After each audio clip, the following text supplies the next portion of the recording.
Bonjour à tous et bienvenue sur le Mug Nowtech. Aujourd'hui, on va parler de foot, après tout le monde. Pourquoi vos voisins voient les buts avant ou après vous d'ailleurs? On parlera bien sûr de plein d'autres sujets tech, si je vous assure c'était un sujet tech. Nous sommes le lundi 19 décembre 2022 et on démarre tout de suite.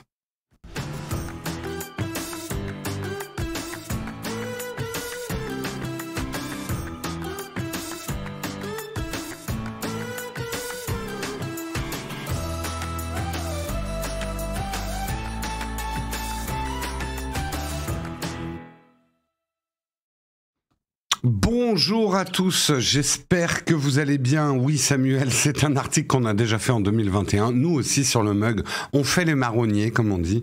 Hein. Si on parle de foot, ça sera sans moi. Mais non, reste l'Unita, on va parler que de tech autour du foot. Des moyens de transmission. C'est ça qui est intéressant. Ça qui est intéressant, le foot en lui-même. On s'en fout. C'est juste des matchs où il se passe rien. Puis tout se réveille à la fin, comme hier soir. Oh là là, cet ascenseur émotionnel, les gars. Pour ceux qui ont regardé, et que ça intéresse, etc., etc. Take your time, même avec les articles. Tout à fait, on recycle les articles. Un grand merci d'ailleurs, Samuel. J'ai vu que tu avais resub 33 mois. Je sais plus quoi dire. C'est même plus de l'amour, c'est de la rage. J'ai pas encore inventé le terme pour les 33 mois d'abonnement. Il va falloir que je trouve quelque chose. Injecter une fiche de spec de TV, sinon on va les perdre, oui. Comment vous allez? Est-ce que vous avez passé un bon week-end? Eh bien, moi, les bleus que j'ai vus ce week-end, eh ben, c'est les navis, surtout. On va parler d'Avatar 2 aussi hein, dans l'émission aujourd'hui. C'est plus de la rage, c'est de la folie. C'est de la dévotion. Merci Mediosam également pour ton 20e mois d'abonnement. Un grand merci à toi. Bon début de semaine à tous, à toi aussi, l'ogre des collines. Est-ce que vous avez passé un bon week-end ? Il fait même beaucoup moins froid là sur Paris. Je suis encore très couvert parce qu'il y a encore la froidure de ce week-end dans le studio. C'est très mal chauffé ici. La réduction consommation d'énergie ici, ils l'ont appliquée à fond. Hein. À fond, à fond. Gueule de bois du match d'hier, aïe aïe aïe, oxymore. Bloquer le dos, aïe. Courage, Mediosam. Alors bah justement, je parlerai des conditions dans lesquelles j'ai vu le film dans une nouvelle salle qui est à Paris, très grand confort. Non, je spoilerai pas sur Avatar 2, je donnerai vraiment un avis très large, on parlera de la sortie du film, mais je parlerai pas du tout de l'histoire. Allons-nous voter pour que Jérôme reste à la tête de Nowtech? Hein? Vous croyez où? Vous croyez que c'est une démocratie ici? C'est les vacances, eh ben cool pour toi Dragonfly. Aïe aïe aïe, tu t'es pris une imprimante 3D, t'es déjà la 4e imprimante 3D Arneuse. C'est bien, écoute, les passions, hein, si on a les moyens.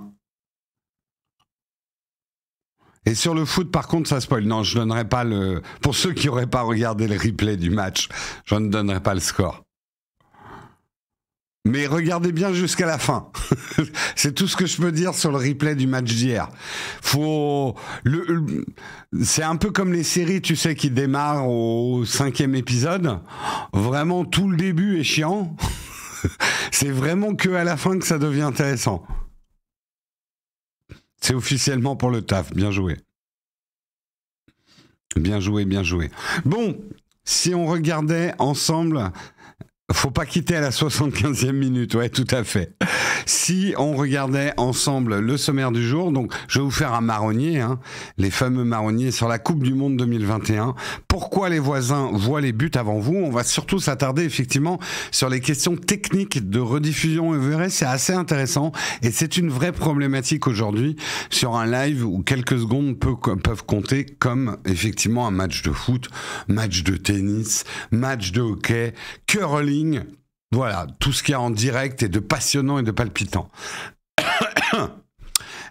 Nous parlerons ensuite, et désolé, hein, c'est notre chapitre Twitter Elon Musk du jour.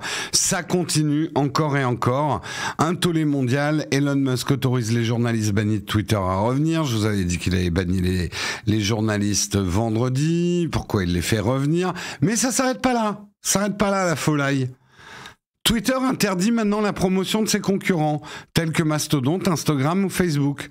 Et même si vous mettez un lien vers d'autres réseaux sociaux, vous risquez le ban. On en est là. Ça devient... Enfin, c'est n'importe quoi. C'est n'importe quoi. Bref, on reviendra à des sujets un petit peu plus sérieux. Les 5 pires flops, et oui, on est en décembre, donc on commence à faire les récaps de l'année. Et voici les 5 pires flops de la tech en 2022. Et la vignette, la photo vous donne un aperçu. Nous parlerons également, ça sera vraiment une brève, mais c'est quand même intéressant, John Carmack qui quitte Meta avec un mémo critiquant l'efficacité de l'entreprise, même s'il n'était que consultant. John Carmack est quand même une figure du monde dans lequel on vit aujourd'hui, et pourquoi ça a une certaine importance qu'il quitte Meta. Nous parlerons de notre merveilleux sponsor, bien évidemment, Shadow PC, le PC, votre écosystème dans le cloud. Et nous ferons une tartine. Ça faisait longtemps que j'avais pas fait de tartine. C'est vrai que j'ai un peu tendance à déstructurer mon émission. On parlera d'Avatar, la voix de l'eau, le nouveau James Cameron qui explose le box-office. Je vous donnerai aussi un petit peu mon petit avis sur le film, sans spoil. Alors attention, et ça je demande à la modération de ban immédiatement les gens qui spoileraient le film. Non, dire que les navis sont bleus n'est pas un spoil, mais voilà, donc on en parlera, mais je sais que beaucoup d'entre vous ne l'ont pas vu, donc on fera très attention à ne pas le spoiler pour vous. Voilà pour le programme du jour, j'espère qu'il vous va, j'en ai pas d'autres, et on lance tout de suite le Kawa.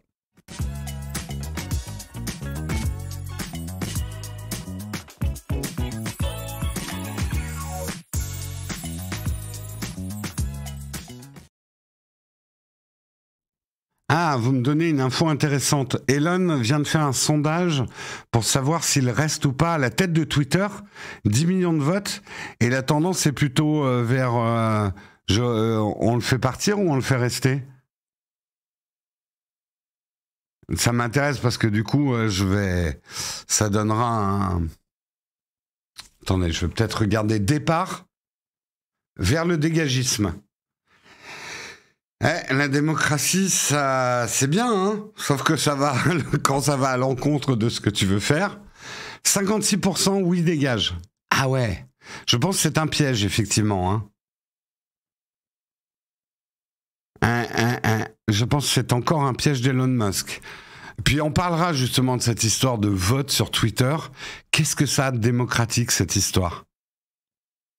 C'est pour ça qu'on me taquine sur mon départ. Ouais, bah moi je suis pas Elon Musk. D'abord, j'ai pas toutes les sociétés d'Elon Musk. Oh, Pierre, 5 sociétés. Oh là là.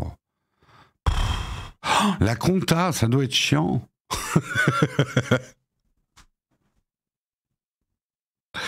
Ça doit être chiant au niveau compta. Oh là là là là.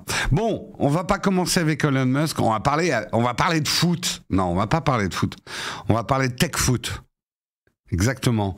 La Coupe du Monde 2022. Alors oui, c'est un article qu'on avait déjà fait l'année dernière, je crois. Pourquoi les voisins voient les buts avant vous? C'est vrai que pour certains qui ont suivi le match d'hier, surtout si vous êtes dans une grande agglomération, et moi c'est vraiment ce que j'ai vécu, j'entendais les clameurs et il se passait rien à l'écran. J'avais un décalage à peu près de 30 secondes entre les buts et le moment où je les voyais. Alors, effectivement, d'où ça vient, ces histoires-là? Eh bien, et surtout, c'est ce que nous dit l'article, comment on peut corriger ce problème? Alors déjà, il faut savoir, effectivement, la Coupe du Monde 2022 s'est déroulée au Qatar. assez loin de la France. Techniquement, ça rend la diffusion TV plus difficile. Les images actuelles sont envoyées par fibre optique aux Pays-Bas, à un International Broadcast Center, un centre de diffusion international. De là, les flux vidéo sont répartis dans les différentes chaînes TV européennes. Ce processus, déjà en lui-même, il y a une latence d'à peu près 1 seconde. Okay, par rapport à si vous étiez sur place. C'est rapide, c'est pas là où il y a le plus de latence, mais il y a déjà une petite latence là. Mais pour éviter de ne rien diffuser en cas de problème technique, les chaînes doublent ou triplent les signaux avec les transmissions par satellite. Dans ce cas, le décalage entre la captation au stade et la diffusion passe à 2 secondes en moyenne. Attendez, je rétablis juste un truc. Pourquoi il m'a enlevé le live? Hop, voilà. Passe à 2 secondes en moyenne. Donc déjà là, on a 2 secondes de décalage. C'est pas que la fibre, il y a le traitement de l'image, hein, je pense. Hein. C'est pour ça que c'est, on va dire, 2 secondes. Mais ça s'arrête pas là. Ensuite, le décalage peut donc déjà avoir lieu selon la chaîne que vous regardez. Par exemple, si une chaîne a choisi de passer par le flux fibré, elle sera en avance par rapport à une autre ayant opté par une transmission par satellite. De quelques dixièmes de seconde, certes, mais en avance tout de même. Bon, déjà, il y a un décalage à la source. Mais ensuite, le plus gros décalage va venir de la manière dont vous le regardez. En France, les modes de visionnage se divisent principalement en 2 catégories, la TNT ou le streaming. Et au petit jeu du décalage, c'est bien la TNT qui se montre la plus efficace puisqu'il n'y a pas de décalage avec la TNT. Dès lors, dès qu'on passe en streaming, tout ce qui est streamé, ça va dépendre à la fois de votre matériel, de la qualité de votre connexion et de l'application que vous utilisez. Si vous disposez d'une connexion fibre, le décalage est de l'ordre de quelques secondes, à environ 30 secondes en utilisation de box opérateur. Si vous utilisez une Apple TV ou une box Android TV, vous devrez vous connecter à une application comme MyCanal, Bein Sport, MyTF1, Sisplay ou Molotov. Et dans ce cas-là, le décalage peut encore s'allonger et atteindre ces fameuses 30 secondes. Cette durée peut encore s'étendre si vous disposez d'un téléviseur 4K et que vous suivez le match dans cette qualité. La quantité de données à transporter étant plus importante, la transmission est plus longue. Finalement, le pire moyen pour regarder les matchs de foot et les matchs de la Coupe du Monde 2022, c'était d'utiliser un PC, une tablette ou un smartphone. Encore plus si vous reposez sur une connexion mobile 4G ou 5G. Dans ce cas-là, le décalage peut atteindre la minute. Selon les tests de nos confrères de CNET France pour l'Euro 2021, voilà, on voit bien que là c'est un article effectivement recyclé de la part de Presse Citron, puisqu'ils avaient fait le même en 2021. L'écart entre un match diffusé sur TF1 via la TNT et un match qu'on regarde en 4G sur Molotov depuis son smartphone atteint 44 secondes, une éternité dans un match de foot. Limite, moi j'ai vu le penalty, le premier penalty de Mbappé au moment où il était en train de marquer le deuxième. Oh, il y avait 5 minutes d'écart, mais j'exagère un peu. Mais 44 secondes sur un match de foot, surtout la finale d'hier, il y a eu des ascenseurs émotionnels sur des waouh, j'ai perdu mon signal d'iPad, sur des laps de temps très très courts. 44 secondes, c'est absolument énorme. Donc, quelle est la solution si vous voulez vraiment être le plus proche possible du direct? Eh ben, allez au Qatar. Non. Eh ben, c'est brancher votre bon vieux câble TV pour visionner les matchs sur la TNT. Donc, évitez tout ce qui est solution de streaming, en fait. 94 secondes entre, carrément. Mais effectivement, il vaut mieux la bonne vieille TNT, hein. Merci Jean-Jacques pour ton 8e mois d'abonnement. Merci Samov, 27 015 pour ton 23e mois d'abonnement. C'est plus de l'amour, c'est de la rage. Merci Dantologue 28e mois d'abonnement, c'est aussi plus de l'amour, c'est de la rage. Et merci Castor83 pour ton 13e mois d'abonnement, Urban Watch pour ton 15e mois d'abonnement, Mediosam pour ton 20e mois d'abonnement. Merci à vous les gars ce matin. Donc en fait, et c'est vrai que, surtout quand vous habitez dans une grosse agglomération, moi je suis dans Paris, bah, j'entendais les buts avant de les voir. Et c'est pas top comme expérience quand même. C'est pas top, c'est pas top. Et je pense, alors je sais pas si certains d'entre vous sont allés les voir dans des bars, mais les bars qui étaient en TNT et ceux qui devaient être en streaming, difficile.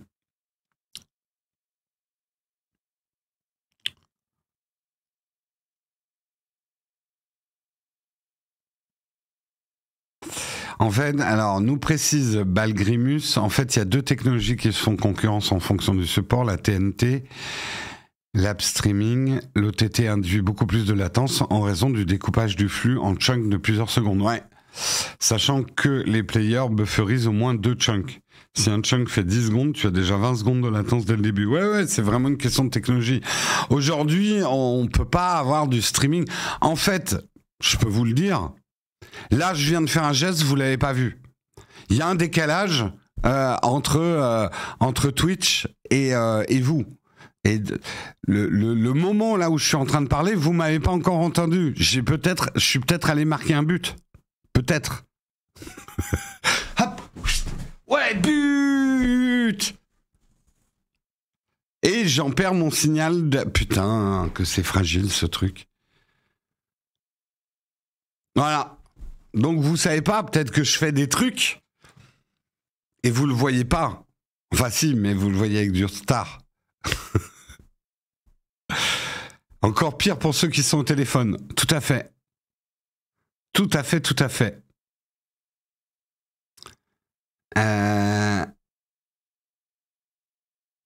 Certaines télés sont pas synchro dans les bars, quel enfer. Ouais, non, mais ça doit être ça, ouais. En plus, MyCanal n'avait pas activé le mode faible latence sur TF1. Ok. Gravier de qualité, tout à fait. Donc je dérape dans les graviers avant même que vous le sachiez. C'est fou quand même. Mais ça peut être très perturbant hein, pour nous aussi, hein, parce que vos réactions sont décalées par rapport à ce qu'on dit. C'est pour ça, je fais une petite aparté, que parfois on est chiant dans le chat en disant essayez de rester dans le sujet dans lequel on est. C'est qu'en plus, si vous décalez les commentaires avec des pavés de sujets qui ne concernent pas ce qu'on est en train de dire, pour le présentateur, c'est extrêmement déroutant en fait. On est complètement décalé. Ceux qui sont sur téléphone, ils pensent encore qu'on a une chance de gagner. Il y en a encore qui sont en train de regarder les tirs au but. Aïe, aïe, aïe, aïe, aïe, aïe, aïe. Bon, allez. C'était un article donc de Presse Citron, un magnifique recyclage de marronnier. Mais pourquoi pas? C'est bien, manifestement, certains d'entre vous n'avaient pas forcément l'info. On va passer à l'article suivant. On rentre dans une série de 2 articles. Donc vous me dites, je suis allé voir sur Twitter parce que j'avais pas vu ce matin que carrément Elon Musk aurait fait un vote pour savoir s'il devait rester. Mais c'était quoi exactement la question? Alors, attendez. Pourtant, il n'est pas en trend. Il n'est pas en trend, en tout cas en France. Donc, la France s'en fout complètement. Je vais mettre Musk et je vais aller voir sur son compte. J'ai écrit Misk, ce qui ne marchera pas. Elon Musk. Alors...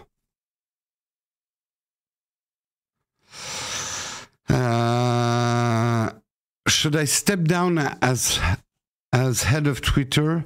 I will a bit... ok, je vote. Ok, 57% ont voté pour le départ d'Elon Musk, 43% pour qu'il reste.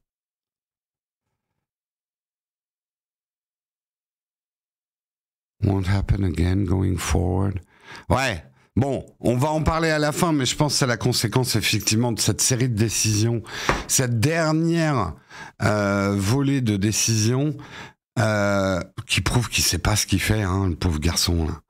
Après un tollé mondial, Elon Musk autorise les journalistes bannis de Twitter à revenir. Article de Numérama. Comme à son habitude, il dira que le peuple a parlé. Parlons-en un petit peu de ces espèces de votes sur Twitter. Le peuple a parlé. D'où c'est la démocratie de faire voter sur Twitter? D'où?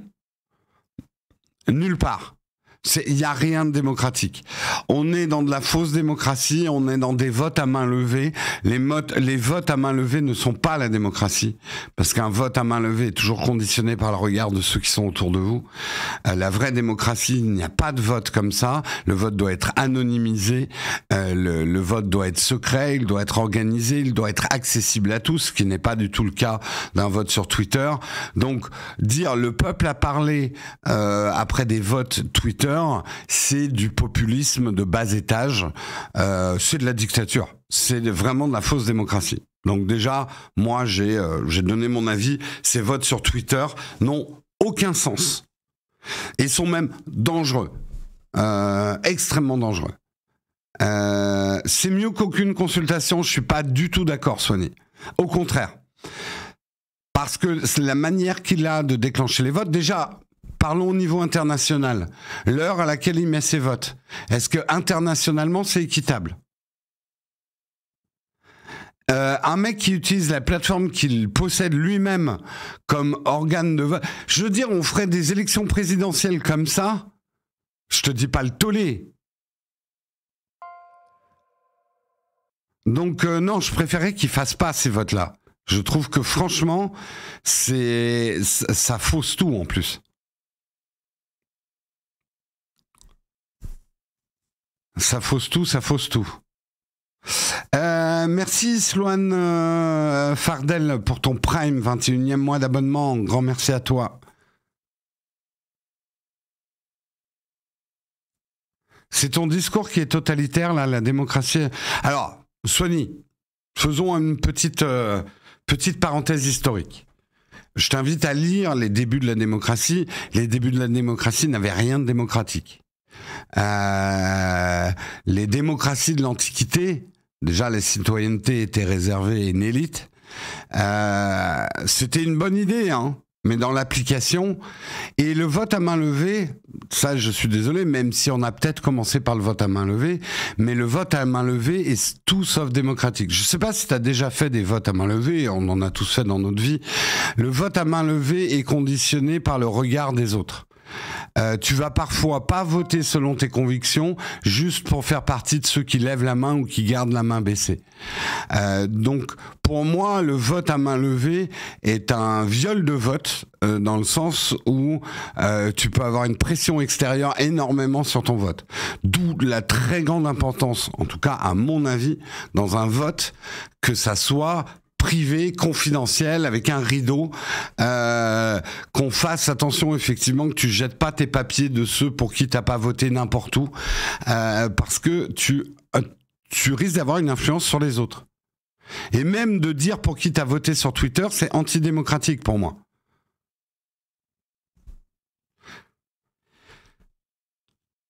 Mais c'est pas parce que c'est le cas d'un certain nombre de votes, les votes à main levée, que je suis pas contre, hein. Merci Xian pour ton Prime. 26e mois d'abonnement, c'est plus de l'amour, c'est de la rage.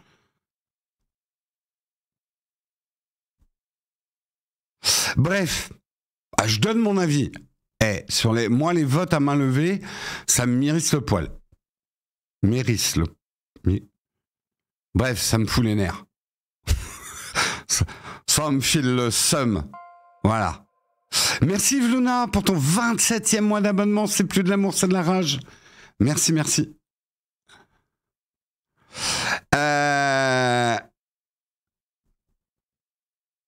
C'est Eris le poil. Ouais, merci. Merci Nico. Je ne savais plus si c'était Iris ou Eris le poil. Iris, non. Après, j'ai le poil soyeux. Et là, je suis en plein gravier. Bref, revenons-en à nos moutons. faisons un récap de ce qui s'est passé, parce que c'est important, résumé chronologique de ce qui s'est passé.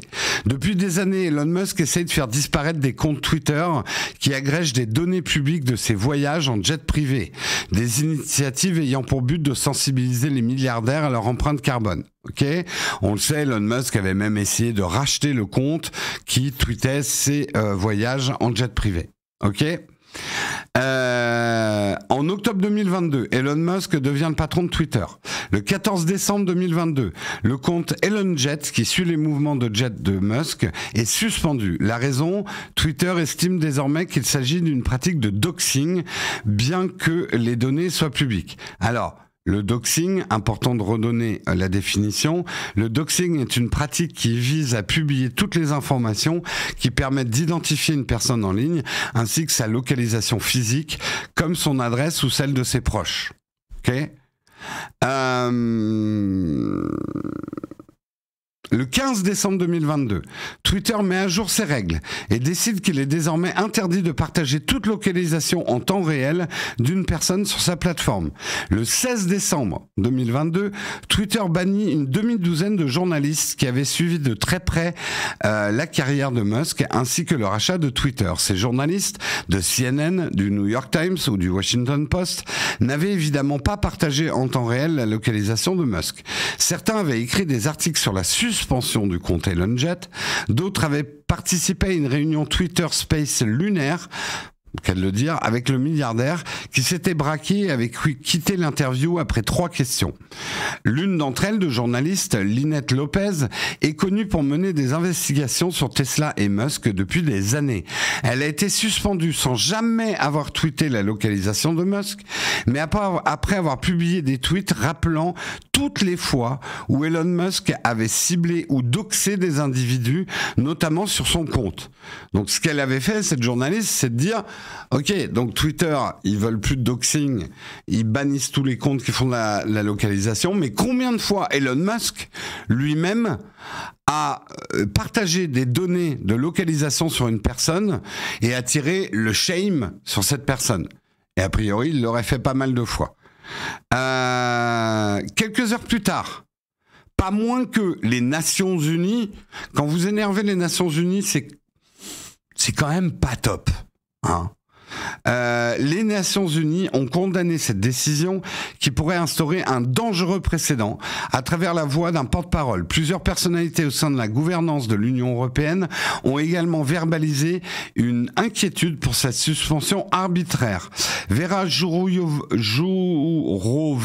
vice-présidente de la Commission européenne dédiée à la transparence et des valeurs, a précisé qu'en Europe, Twitter devait respecter le nouveau règlement appelé DSA qui garantit la liberté de la presse. En gros, Elon Musk, là, je pense qu'il a fait une erreur tactique énorme. Encore de nos jours, on ne touche pas aux journalistes. Et d'une manière générale, à la liberté de la presse, aussi facilement que ça. Alors, quand on est une dictature, oui. Mais c'est entre guillemets, et même si c'est moyennement respecté à travers le monde, mais la liberté de la presse est encore quelque chose de très important. C'est-à-dire, ce que je veux expliquer, c'est qu'Elon Musk tape sur des comptes Twitter, des influenceurs, des gens sur Twitter passent encore, mais qui bloquent des comptes de journalistes, c'est un cran au-dessus. C'est très sensible aux États-Unis, effectivement, dans l'histoire politique américaine. On reparlera pas du Watergate, mais l'indépendance des journalistes est quelque chose de très important dans leur vie politique. On ne touche pas à ça. Alors, je sais, c'est pipoté, c'est manipulé, il y a du lobbying, la liberté de la presse est toute relative, mais on ne l'attaque pas en tout cas de front comme il l'a fait là.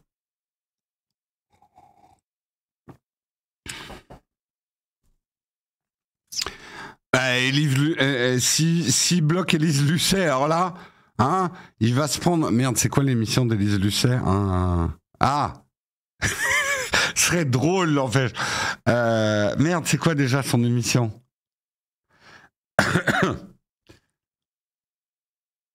Cache investigation. Cache investigation spécial Twitter. Nous sommes allés voir Elon Musk. Non, c'est pas complément d'enquête, c'est cache investigation. J'adorerais, mais ça serait génial de voir Élise Lucet arriver dans les bureaux d'Elon Musk chez Twitter. Ce serait magnifique. Cax Investigation. Ouais, on va lancer ça, nous. Les Cax Investigation.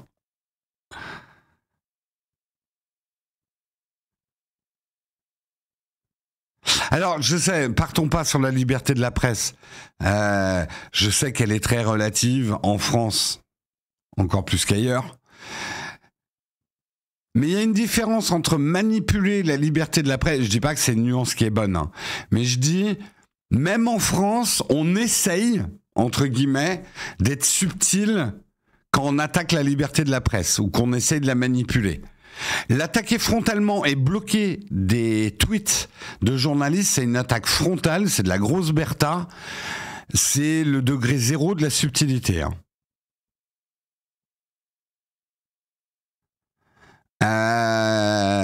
Voilà, je suis désolé, hein, l'iPad n'arrête pas de couper, je sais pas pourquoi, c'est de la faute de Guillaume.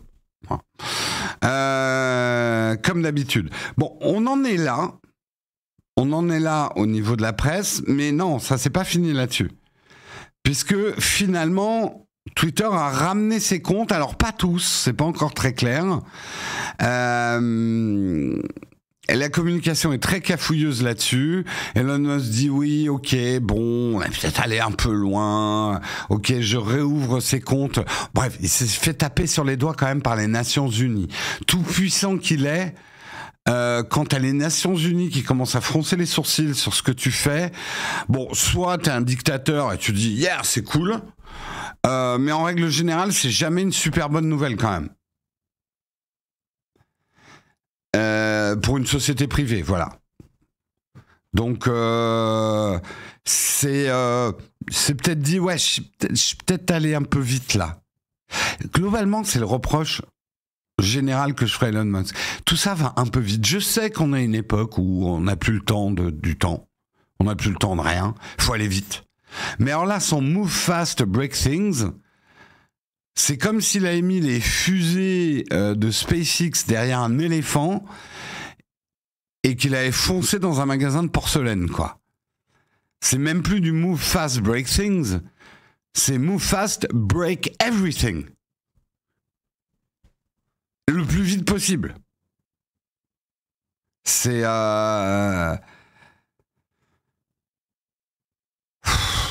Bref. Mais c'est pas tout. Parce qu'il s'est pas arrêté là, Elon Musk, hein, dans ses conneries quand même. Un autre truc, et qui est hautement grave, à mon avis. Twitter interdirait la promotion, c'est aussi un article de Frandroid, quoique le précédent était peut-être Numérama. Oui, Numérama, maintenant c'est un article de Frandroid. Twitter interdit la promotion de ses concurrents tels que Mastodon, Instagram et Facebook.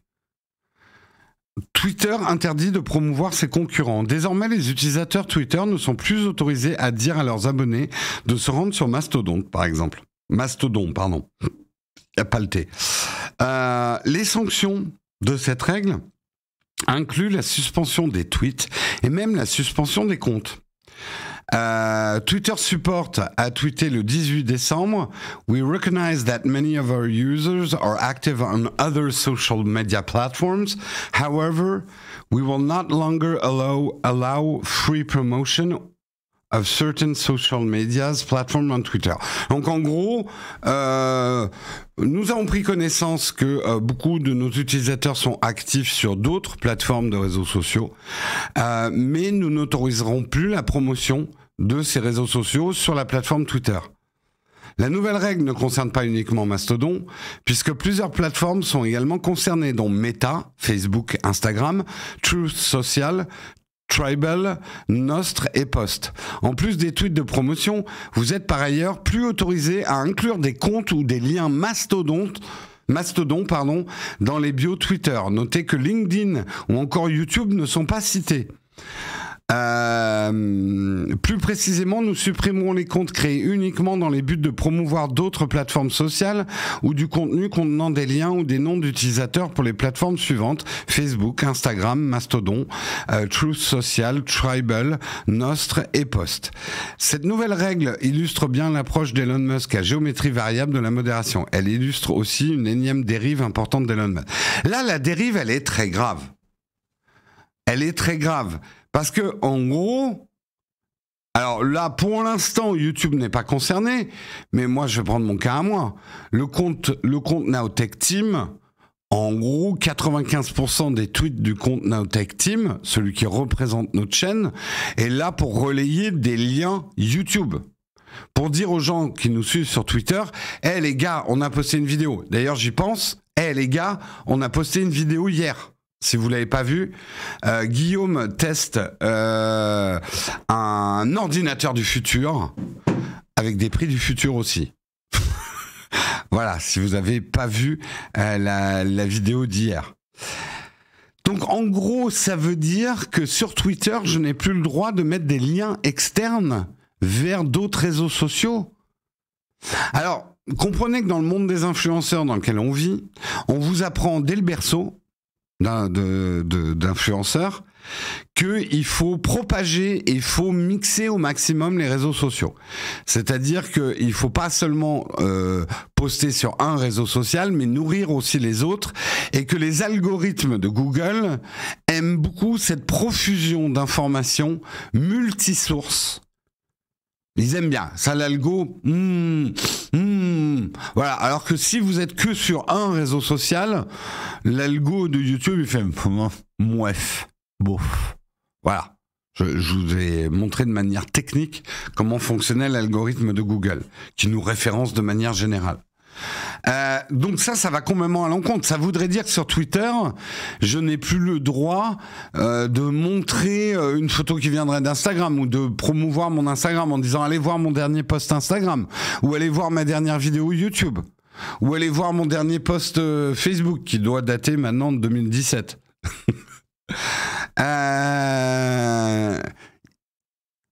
Voilà, les réseaux sociaux, depuis leur naissance, sont interconnectés entre eux. Donc c'est complètement débile. Et c'est certainement, Louis Grasset, je suis d'accord, c'est une décision. Alors vous voyez, ça c'est typiquement, quand je vous dis, il faut jamais donner une réponse simple à un problème complexe. Les gens sont en train de fuir Twitter. Réaction simple. Ah ben je vais fermer les frontières. Voilà. Les gens fuient mon pays, les gens fuient mon réseau social, fermons les frontières. What could go wrong? Plutôt que de se dire, ah, pourquoi les gens sont en train de fuir? Peut-être qu'on pourrait changer des choses pour pas que les gens fuient. Vous voyez, c'est typiquement le genre de truc, le répressif avant l'incitatif.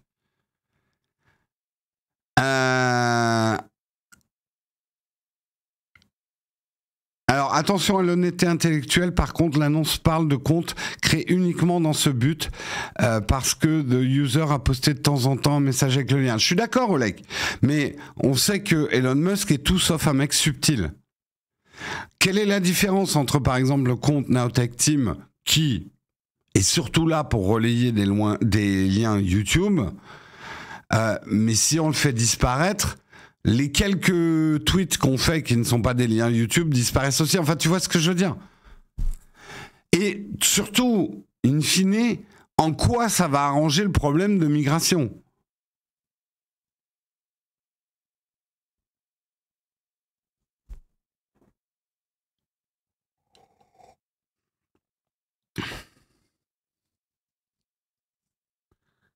Alors là, je vais vous le dire, je suis le premier à aimer Twitter, à y croire encore.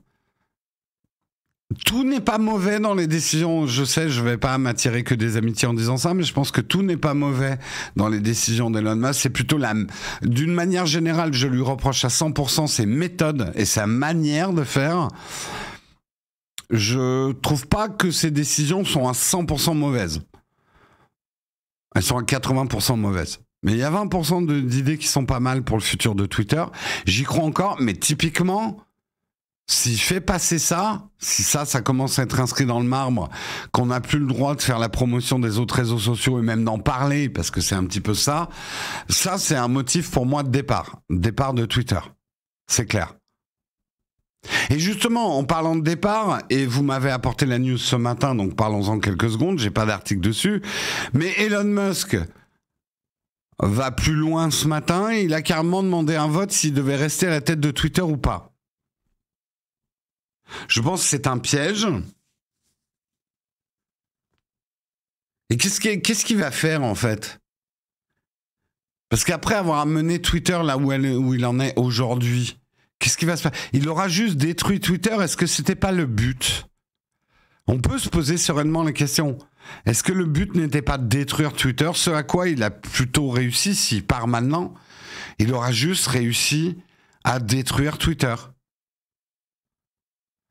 Il a réussi à tuer le business model.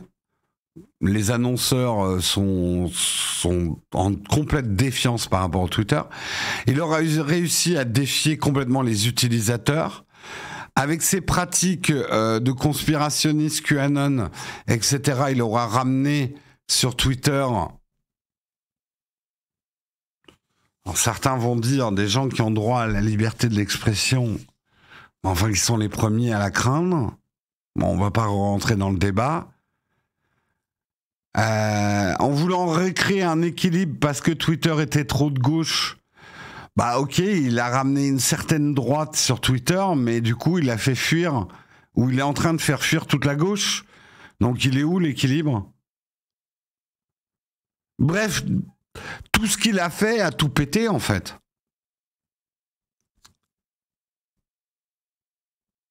Alors oui, ça fait cher, hein, 44 milliards pour péter un truc. Après, si on raisonne...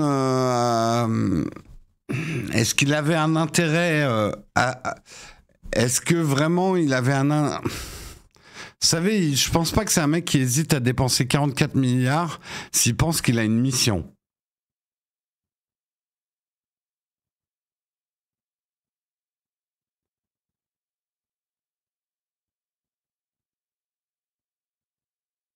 Non, je suis d'accord. Je ne peux... Faut pas attribuer des intentions à Musk après les événements. Peut-être qu'il a juste fait n'importe quoi. Mais là, s'il vote, s'il se retire de la tête de Twitter, c'est une catastrophe, là, s'il se retire. C'est une catastrophe. Je veux dire, là, Twitter est complètement dans l'ornière. Et il le sait. Donc, si effectivement ce vote, c'est un moyen pour lui de partir en disant « Ah, le peuple a voté. Bye bye !» Bah, c'était ça le but depuis le départ, c'était de tout démolir, en fait.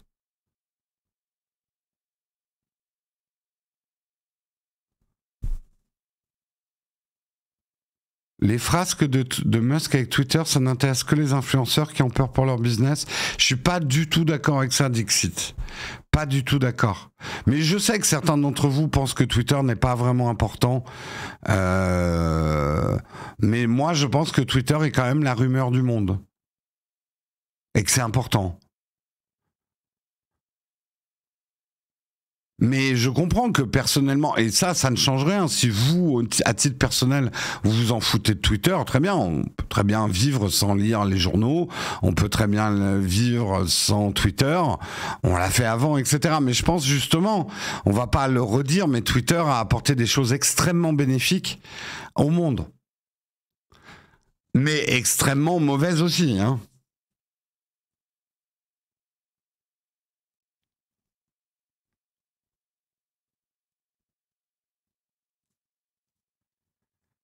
Il a peur d'être appelé devant le Congrès. Bah, disons que, voilà, on a fait l'article précédent. Si les Nations Unies commencent à te taper sur les doigts, tu commences à te dire, ouais. Hein. Ouais, mais justement, alors, je fermerai là-dessus, parce qu'il faut qu'on passe aux autres articles. Ok, il est fort probable que Twitter disparaisse. Là, vu comme c'est parti, je donne plus bien cher de la peau de Twitter. Mais qu'est-ce qui va émerger derrière? Est-ce que ça va pas être pire? C'est ça la vraie question. Je pense que Twitter est un mal nécessaire dans le monde dans lequel on vit. C'est un réseau d'expression de toutes les expressions, donc il y a beaucoup de fanges qui remontent, il y a beaucoup de caca qui remontent, mais il y a aussi des choses qui ont été dévoilées par Twitter, qui n'auraient jamais été dévoilées dans un monde où les médias étaient entièrement contrôlés. Je sais que vous allez dire, oui, mais là aussi, Twitter est entièrement contrôlé. Et oui, c'est un peu le fond du problème. Je pense quand même qu'il y a des choses, et un des premiers exemples qui me monte en tête, c'est effectivement le MeToo. Le MeToo n'aurait pas émergé sans Twitter, j'en suis persuadé. Il n'aurait pas émergé par la presse classique, parce que ces histoires existaient déjà. Hein, toutes ces histoires du MeToo, mais la presse les a étouffées.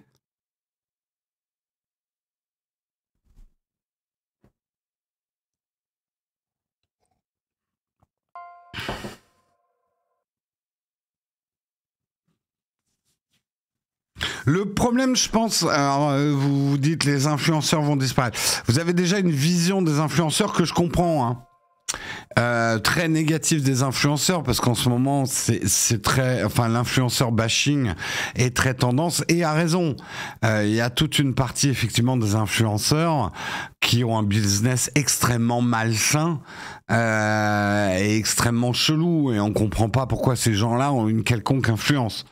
Donc je comprends. Après, bon, je prêche pour ma paroisse parce que moi, je le dis, je me considère aussi influenceur. Je me mettrai pas au même titre que des influenceurs de certains influenceurs de la télé-réalité qui font du dropshipping ou qui vendent de la crypto. Mais oui, je veux pas non plus me cacher derrière mon petit doigt. Mais bon, bref, c'est un autre débat. Moi, j'ai tendance à dire les influenceurs existent depuis tout le temps aussi. Simplement, on les appelait pas des influenceurs avant.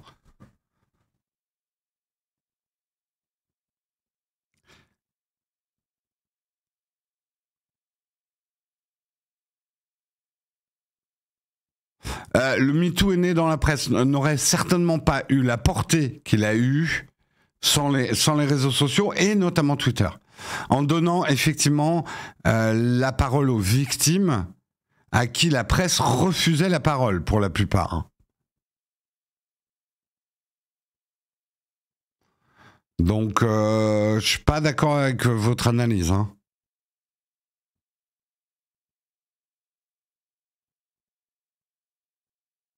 Bref.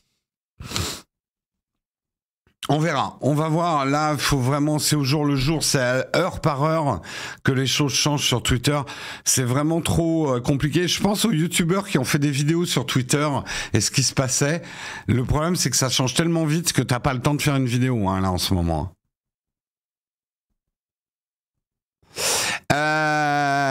On passe à l'article suivant, un article de Numérama, les 5 pires flops de la tech en 2022.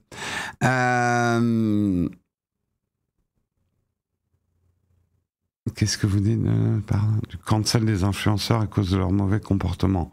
Oui, non, mais bon, c'est un autre sujet. On reparlera peut-être du business des influenceurs. Il y aura certainement des articles. Peut-être qu'un jour on parlera de Twitter, comme certains parlent aujourd'hui de MySpace. Ouais. Je sais que certains d'entre vous disent oui, mais s'il n'y avait pas eu Twitter, ça se passerait sur Facebook. Je suis pas d'accord. Je pense que Twitter a des spécificités, mais on a déjà vachement labouré le sujet, quoi. Tiens, j'en profite, je fais une petite pause de respiration. Merci Sansax73 pour ton 10e mois d'abonnement. Merci Tigerifique pour ton 15e mois d'abonnement. Merci Deads 1975 pour ton 3e mois d'abonnement. Merci Romsuite pour ton 3e mois d'abonnement. Merci Vluna pour ton 27e mois d'abonnement. C'est plus de l'amour, c'est de la rage. Ah mais j'ai déjà dit Vluna, je crois. Oui. Mais merci à vous les contributeurs de ce matin. On va parler des 5 pires flops de la tech en 2022. Premier flop 2022, le métavers. Pouvait-on moins bien commencer? Fin 2021, le monde a quitté Facebook. Ils se sont renommés Meta. Et Mark Zuckerberg, mec, toutes les forces dans la bataille pour créer un environnement virtuel qu'il appelle le métavers. À l'aide d'un casque VR, nous étions censés nous retrouver dans un environnement 3D dans lequel nous pourrions réaliser les mêmes activités que dans le monde réel, mais à distance. Le métavers semble extrêmement mal parti. Les employés de Meta ne l'utiliseraient même pas, tandis que l'entreprise a été régulièrement bloquée, notamment quand Mark Zuckerberg a publié un selfie de son avatar devant la Tour Eiffel. C'était très très moche. Les marques qui parlaient tous du métavers début 2022, comme Carrefour, l'ont soudainement oublié. On n'entend plus trop les RP de telle ou telle marque nous parler de « Ah, nous avons organisé une réunion sur le métavers ».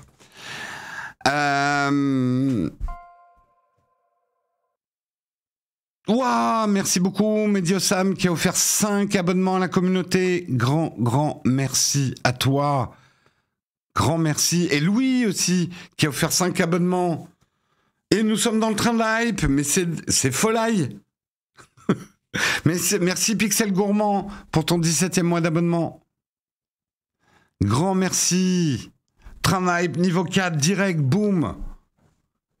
Un grand merci. Je vais donner un avis très rapide, puisque maintenant j'ai un casque MetaQuest 2. Enfin, on a un casque MetaQuest 2.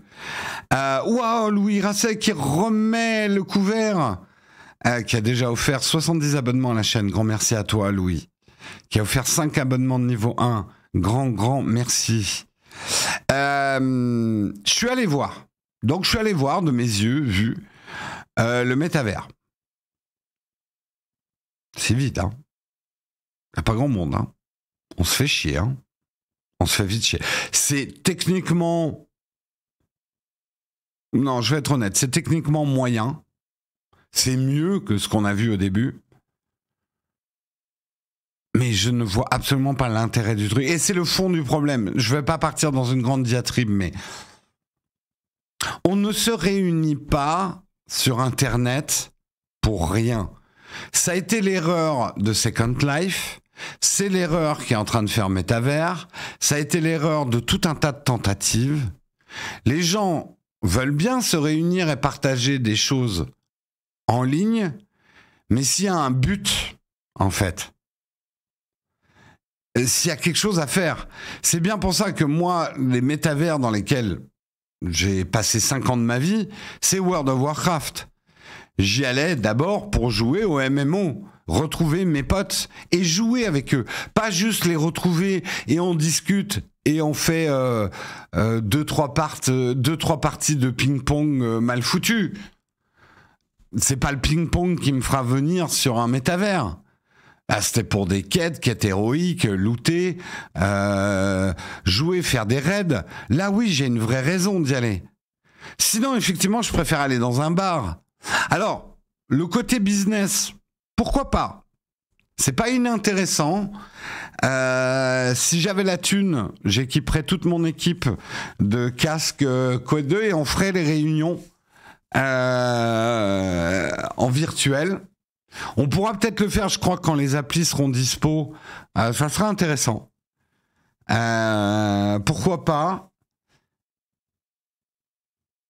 Mais voilà, le métaverse a beaucoup été plus prouvé par Fortnite que le métavers Ils auraient plus d'abord dû réfléchir à un jeu ou une expérience que les gens pourraient faire entre eux, plutôt que de développer les briques technologiques du métavers actuel, quoi.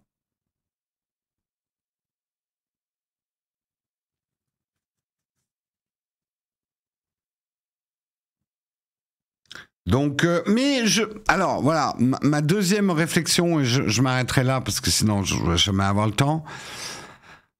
C'est bien mieux que je croyais quand même, d'une manière générale. Moi, les casques VR, j'ai testé les premiers, le premier Oculus pour développeurs. J'ai testé un peu les générations d'après, mais là, alors c'est vrai que Shadow y aide aussi, parce que de pouvoir lancer Shadow en VR, c'est quand même top. Je trouve que c'est quand même pas si mal et ça a bien évolué. l'expérience de VR. Waouh, le Geek Apple qui a offert 10 abonnements communautaires. Ça n'arrête pas ce matin, ça régale. Un grand merci, le Geek Apple. Le métaverse, si vous n'avez pas essayé depuis longtemps, si vous avez l'occasion de mettre la main sur... Alors, n'achetez pas le dernier casque de Meta qui est beaucoup trop cher, mais le MetaQuest 2, il est pas mal hein, quand même. Hein. C'est quand même pas mal. Hein. Il y a... je trouve que notamment la gestion des mains, les manettes sont arrivées à un point... C'est encore perfectible, etc. Mais la gestion des mains, qui était extrêmement primitive au début de la VR, est devenue quand même assez sophistiquée. Je trouve que justement aussi le repérage du monde réel pour avoir moins d'accidents. Alors j'ai quand même tapé dans mon écran en jouant à certains jeux, mais c'est quand même pas mal. C'est moins pire que ce que je m'attendais, en fait.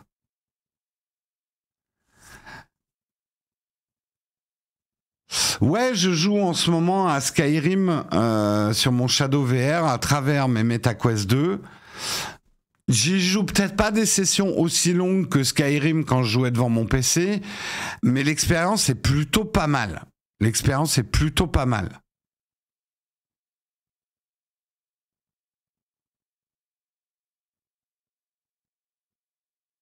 Donc, à voir. À voir. Bon, allez, on continue sur les flops. Stadia, gros flop, effectivement. Google, après avoir démenti plusieurs fois que Stadia n'était pas mort, Google a annoncé en septembre que Stadia disparaîtrait début 2023. Une mort frustrante puisque Stadia fonctionnait bien techniquement, Stadia était vraiment bon. Le service a surtout souffert du manque d'investissement de Google. Celui-ci n'a jamais rien fait pour l'aider à se développer ou pour attirer les joueurs, malgré une pandémie qui aurait pourtant dû motiver Google à faire de Stadia l'une de ses forces. Clairement, Google n'a pas aidé Stadia, quoi. Et certains disent Stadia est mort, c'est la preuve que le cloud gaming marche pas. Au contraire, le cloud gaming cartonne. Xbox Game Pass, ils ont trouvé la manière de faire. Shadow est loin d'être mort, on va en parler tout à l'heure. Donc Stadia, on a vraiment une impression de gâchis quand même. Il y a vraiment une impression de gâchis.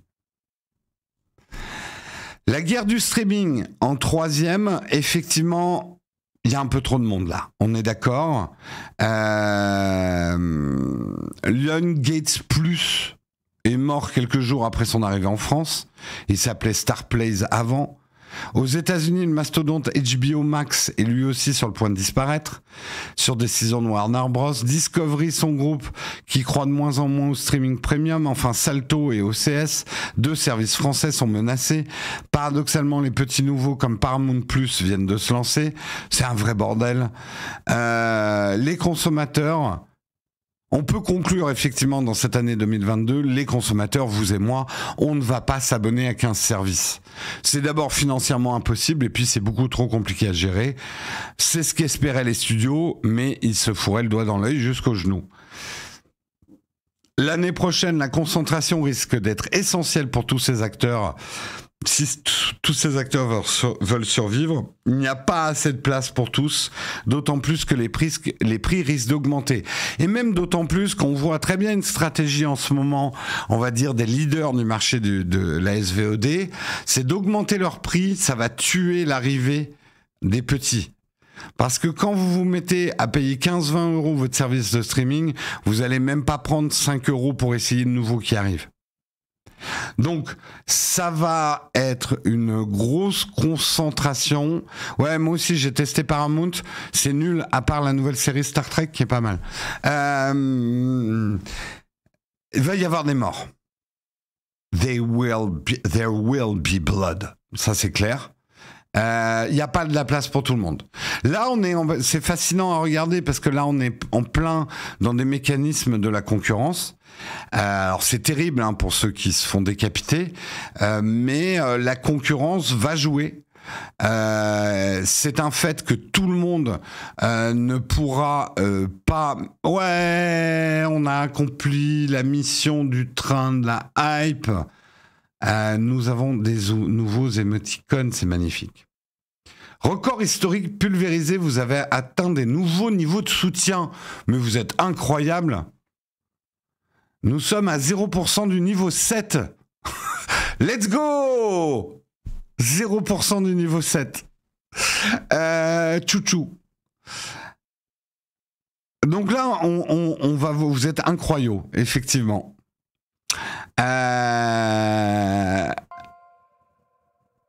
Vous allez tous recevoir, pour ceux qui ont soutenu, vos émoticônes aujourd'hui. Qu'est-ce que j'étais en train de dire? Ah ouais, c'est un train de la hype niveau 7 quand même. Merci Louis Grasset qui continue, il offre encore un abonnement communautaire. Let's go, let's go. C'est plus de la rage, c'est de la démence, mais vous êtes des dingos. C'est de la dinguerie ce matin, oh là là, Yotatech qui rentre dans la danse avec 10 abonnements communautaires. Marion, là, elle serait en train de dire, mais arrêtez. Moi, je dis non, continuez. Continuez, soyez fous. Parce que moi, j'ai la compta derrière. C'est le Noël de la communauté. Merci Yotatech pour tes 10 abonnements communautaires. Je n'arriverai pas à faire mes articles, mais c'est pas grave. Et Sten qui continue avec son Prime, 2e mois d'abonnement. Merci à toi, Sten. Merci, merci. Et Jess s'appelle Guillaume, a pris un abonnement communautaire. Et Trafandir a offert 5 abonnements communautaires. On n'arrête plus ce matin. Je crois que le reste de l'émission va être juste des remerciements. Non, un grand merci à vous. C'est super cool. Et sans rire, on a bien besoin de vous en ce moment. Je vous l'avais dit, on n'aime pas faire les pleureuses. On a perdu beaucoup de budget. C'est vrai que la situation économique, elle est pas top au niveau des annonceurs. Les sponsors, on en a toujours, mais je peux vous dire que les prix sont un peu ratiboisés. La crise, on se la prend de plein fouet, comme vous tous d'ailleurs. Donc un énorme merci à tous ceux qui peuvent nous aider. Un grand merci aussi à tous ceux qui ne peuvent pas nous aider, mais qui nous regardent, qui nous soutiennent. On a bien besoin de vous en ce moment. Et certains d'entre vous, c'est cool qu'ils puissent nous aider et qu'ils reconnaissent que ils ont peut-être besoin de nous aussi. Voilà. Le Geek Apple réplique avec 5 abonnements communautaires. C'est un combat au sommet. Artelis21 a offert un abonnement communautaire. Merci à vous.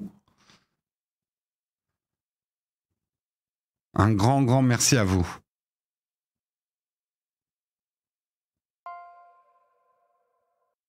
Et merci Orantino, 20e mois d'abonnement. Et WXUG qui offre 5 abonnements communautaires. Je ne vais jamais arriver à terminer mon article. Je crois que je ne vais pas faire tous mes articles. Hein. On ne va pas y arriver. Mais c'est pas grave. C'est absolument pas grave. Et l'atelier de Sonia, de Sonja ou Sonia, comme tu veux, qui a offert 5 abonnements communautaires également. Mais c'est Noël partout. Mais arrêtez d'offrir des abonnements communautaires. Les gens vont même plus pouvoir subber. Nous serons la première chaîne où il y aura autant de subs que de gens qui regardent. Ce serait magnifique. Merci Sansac73 qui a offert 5 abonnements communautaires. C'est le Noël de tous les Noëls, aujourd'hui. C'est le Noël de tous les Noëls. Merci Louis Grasset pour ton message aussi. Merci, merci. C'est de la folie pour une fois que je peux regarder en direct. Bof, bof, bof, t'es arrivé le bonjour. Ça, c'est clair, hein. C'est un double Noël. C'est Noël avant l'heure. Non, parce que j'ai prévu faire une émission spéciale Train de Noël. Que du sub. Ça va être génial, hein. Mais j'aurai un bonnet de Père Noël. C'est magnifique, vous êtes magnifique. Bref, la guerre des streamings, effectivement, il va y avoir des morts. Les crypto-monnaies, flop de l'année 2022. En janvier 2022, un bitcoin valait plus de 40 000 euros. 12 mois plus tard, on s'approche des 15 000 euros. Le scénario redouté par beaucoup d'économistes est arrivé, les crypto-monnaies se sont effondrées. Les crypto-monnaies sont-elles mortes?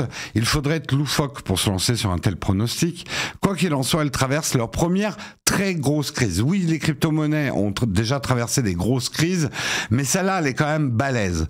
En fin d'année, l'effondrement de FTX, ça fait très très mal. L'une des plus grandes plateformes de trading qui a fait faillite. Les NFT en début 2022, on n'en entend plus parler du tout. Hein? Alors, je pense pas du tout que les crypto-monnaies sont mortes. Mais aujourd'hui, pour paraphraser quelqu'un qui le disait sur Twitter hier, moi personnellement, je ne toucherai pas aux crypto-monnaies, même avec une perche de 3 mètres. En ce moment, mais c'est parce que j'ai un profil d'investisseur relativement prudent, un peu investisseur du dimanche. Je prends pas tant de risques que ça dans mes investissements. Oui, j'ai des actions à la bourse, mais j'achète plutôt des actions qui ont des risques mesurés. J'ai perdu. J'ai certaines de mes actions qui sont déficitaires, d'autres qui sont hautement très intéressantes. Mes cryptos, j'en ai un petit peu par curiosité. Peut-être que certains feront des fortunes en investissant aujourd'hui dans la crypto alors qu'elle est basse. Mais aujourd'hui, on n'a jamais été aussi proche qu'il y ait un grand tapis qui mette à zéro. Hein. Donc si vous investissez aujourd'hui dans les cryptos, soyez juste prêts à tout perdre. Mais comme d'habitude. Hein.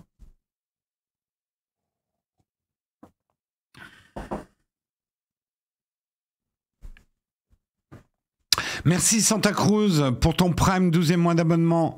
Merci GCar 24 579 qui a offert un abonnement communautaire. Sans Axe 73, 5 abonnements communautaires. Mais je crois que je t'ai déjà remercié.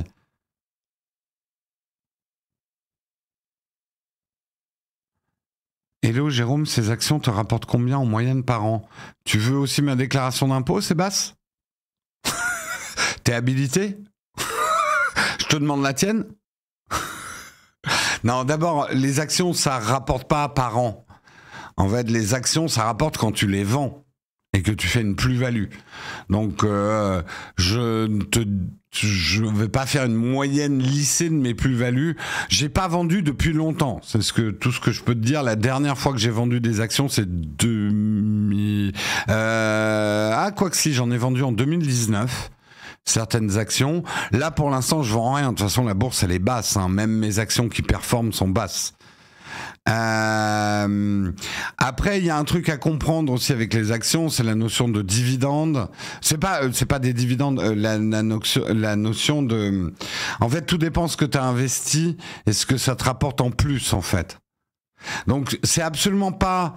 Tu peux pas parler de pourcentage, combien ça te rapporte par an, en fait, des actions. Ça marche pas comme ça. Mais globalement, une action, tu gagnes pas, tu perds pas tant que tu l'as pas vendue. Mais ça ne te rapporte pas de l'argent. Alors, il y a les dividendes d'une action sur certaines actions, mais là, ça se compte en centaines d'euros. Je vais peut-être gagner 200-300 euros de dividendes sur mes actions cette année, quoi.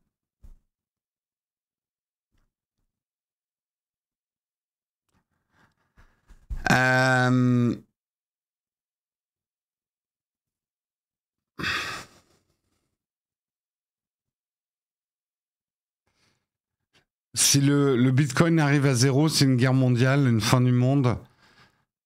Car les banques ne disent rien, mais 80% de leur liquidité sont dans des cryptos chauds. Ouais, non, mais ça va être terrible. Hein. Ça va être terrible si ça arrive à zéro. C'est pour ça que j'ai des gros doutes que ça arrive à zéro. Mais il y a des grosses faillites quand même en ce moment.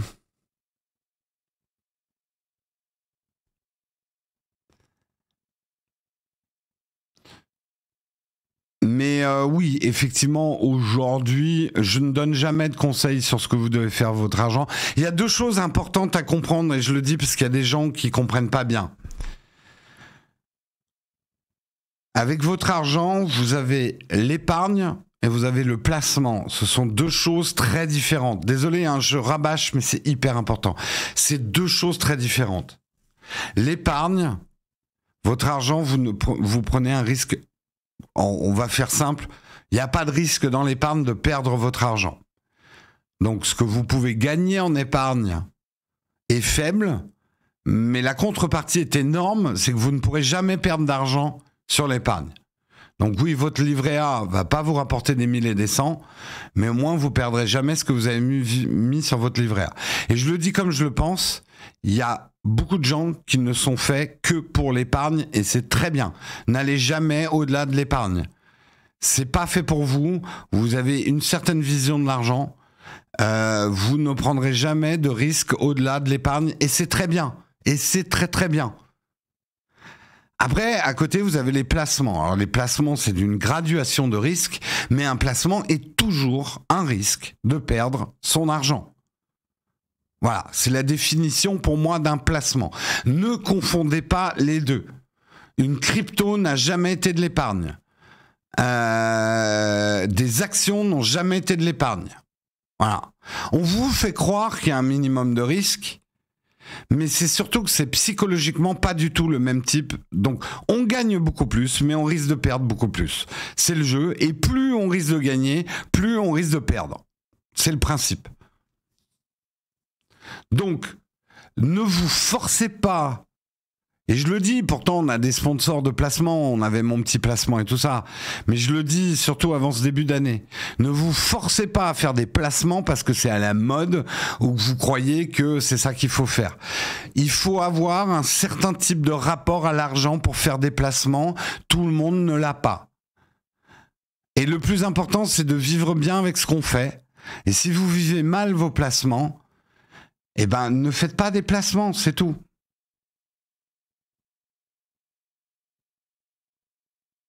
C'est tout. C'est assez simple en fait. Le truc, c'est qu'il y a des effets de mode et vous avez des environnements qui vous disent « Oh, mais t'es un con, t'as pas acheté de crypto ?» Oh là là, moi je vais être riche. Ouais, tu seras peut-être pauvre aussi. Mais... écoute, on n'a pas tous le même rapport à l'argent, on n'a pas tous la même éducation. C'est tout. C'est aussi simple que ça. Investir dans la pierre, pour certains, c'est ce qu'il faut faire absolument. Moi, par exemple, je pense que non. Mais c'est parce que j'ai un autre rapport que ceux qui pensent qu'il faut investir dans la pierre. Je pense que, par exemple, investir dans la pierre est plus une approche d'épargne que d'investissement. Enfin, tout dépend après ce que vous achetez comme pierre et ce que vous faites. Mais bref.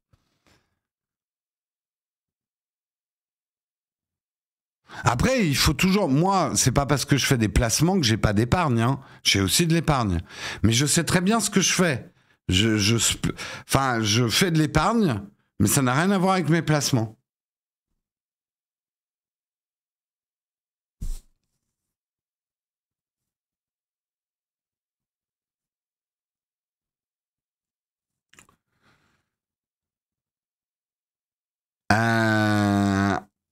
Ouais, beaucoup plus d'humilité, mais ça c'est plutôt une bonne chose. Que les crypto-bros soient fait un peu casser les genoux, après, d'un niveau personnel, je leur veux rien de mal, mais l'arrogance des crypto-bros commençait à me brouter sévère. Je le dis comme je le pense. Et qu'une petite dose d'humilité, ça fait pas de mal. Ça fait pas de mal. On est complètement hors sujet. Vous savez quoi, je vais pas... L'article sur John Carmack, je vous conseille d'aller le lire si ça vous intéresse, mais on va pas le faire parce qu'on n'aura pas le temps, il est déjà 9h12. On va parler plutôt de notre merveilleux sponsor. J'ai raté un des échecs, je crois. Les flops. La guerre du streaming, on l'a fait, crypto-monnaie. Et le dernier échec, c'est quoi? L'économie mondiale inquiète. Bah, en gros, la Silicon Valley qui avait une réussite indécente, bah, elle s'est fait péter les genoux, là. Ça vire à tour de bras chez Meta, Amazon, Microsoft, Twitter, Snap. On est en pleine désillusion tech au niveau financier. Et c'est pas un mal aussi, parce que l'arrogance de la Silicon Valley commençait à nous les brouter sévère aussi. Donc c'est bien, un petit peu d'humilité, un petit peu de retour sur terre. C'est très bien. C'est très bien, c'est très bien. Moi, je vous propose maintenant, je m'aperçois que j'ai pas du tout fait de changement de caméra pendant ce live. Très très brouillon ce live ce matin, je suis très désorganisé, hein, mais c'est des choses qui arrivent. Mais on en arrive à la partie de l'émission où on va parler effectivement de notre merveilleux sponsor. Notre merveilleux sponsor, vous le connaissez bien, c'est Shadow. Shadow, c'est le grand retour de Shadow sur la chaîne parce qu'ils nous ont soutenus pendant très très longtemps. Et bien là, ils reviennent ce mois-ci, on est trop content de les avoir. Shadow, c'est un service de cloud computing. Tout ce que vous pouvez faire avec un PC classique peut être fait sur un PC Shadow. Surfer, jouer, travailler, se distraire. Vous pouvez accéder à votre PC Shadow depuis n'importe quel appareil ou presque et avec n'importe quelle connexion Internet stable à au moins 15 mégabits seconde.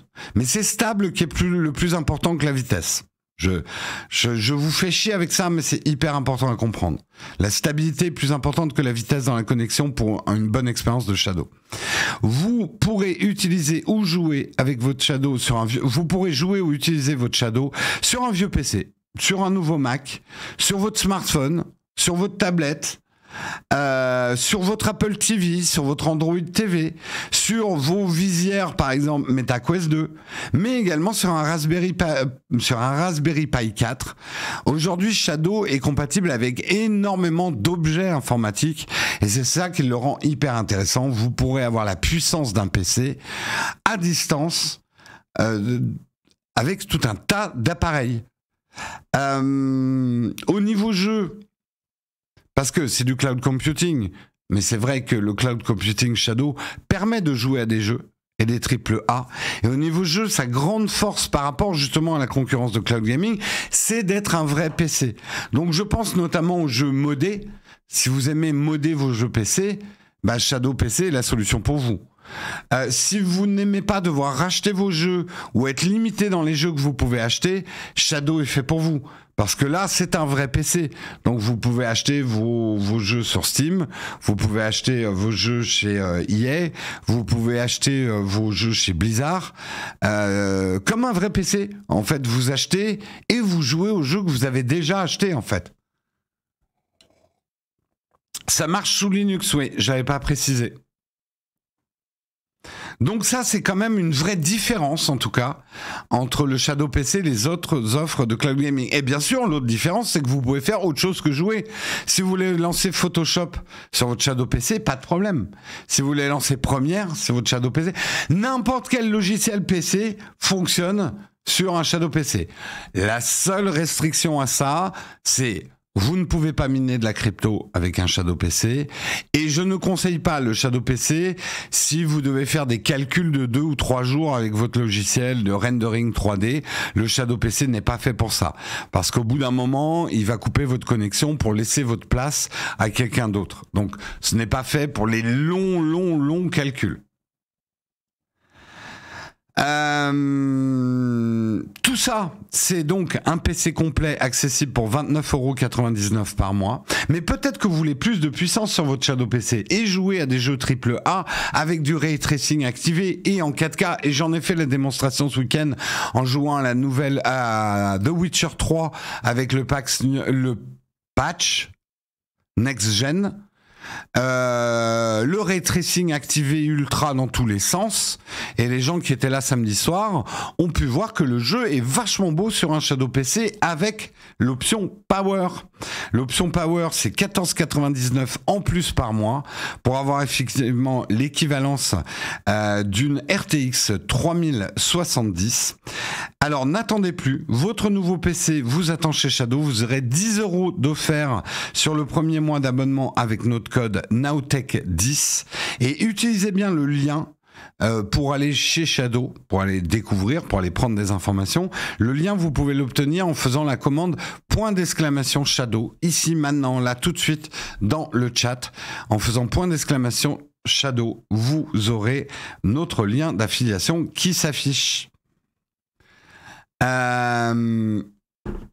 Si vous avez été déçu par Shadow autrefois, que vous avez optimisé la connexion chez vous, parce que ça c'est très important, hein, que vous ayez une bonne connexion chez vous, entre vous et votre box, on s'aperçoit que c'est souvent ça le problème, eh ben, c'est le moment de réessayer Shadow. Je vous le garantis, moi je m'en porte garant.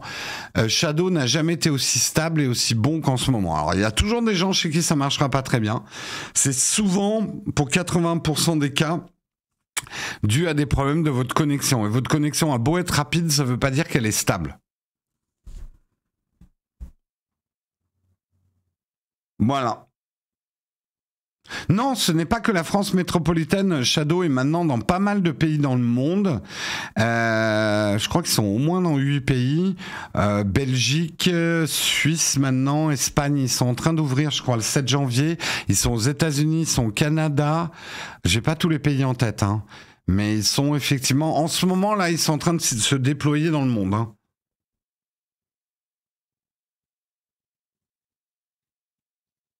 Ah, t'as eu des bugs il y a 6 mois. Bah, tu crois que ta connexion n'a pas changé, mais peut-être que ton opérateur a changé des trucs dans la manière dont tu es connecté, hein.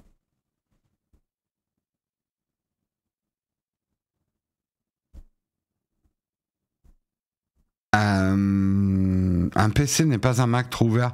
Non, mais le truc génial avec un Shadow, c'est de pouvoir lancer des jeux PC sur son Mac grâce à Shadow PC. Moi, j'adore.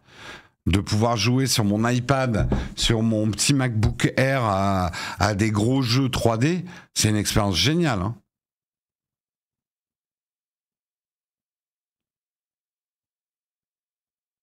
En fait, juste pour terminer sur Shadow et avant de passer au dernier article, putain, il me resterait que 10 minutes, c'est un peu la malédiction de Shadow. Ils sont très très tributaires de la connexion que vous avez. Et je peux vous le dire, vos opérateurs vous mentent. Vos opérateurs font des trucs sur votre connexion que vous n'êtes même pas au courant. Et que c'est pas parce que vous êtes chez Orange ou SFR que vous aurez la même connexion que votre voisin qui lui aussi est chez Orange ou SFR. Les connexions dépendent énormément de choses. Et c'est le problème avec Shadow. On leur dit « Ah ouais, mais mon Shadow, il marchait très bien jusqu'à ce qu'il y a 6 mois, le service s'est dégradé. » Et le problème ne vient pas forcément de Shadow, quoi, en fait. Et ça, c'est un vrai problème, entre guillemets. C'est un vrai problème.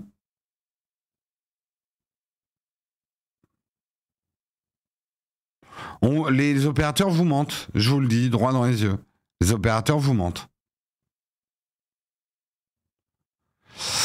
Allez, on va passer à la tartine. Bah, du coup, on va devoir aller assez rapidement sur la tartine et je vais peut-être lancer quand même le générique de la tartine.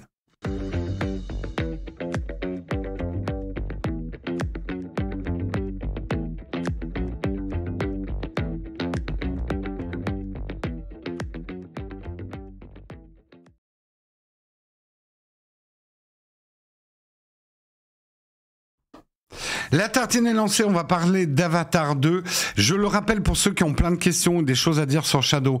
Le 23 décembre, donc ce vendredi, à 16h, je serai sur Twitch pour répondre à 16h, pour répondre pendant 2 heures à toutes vos questions.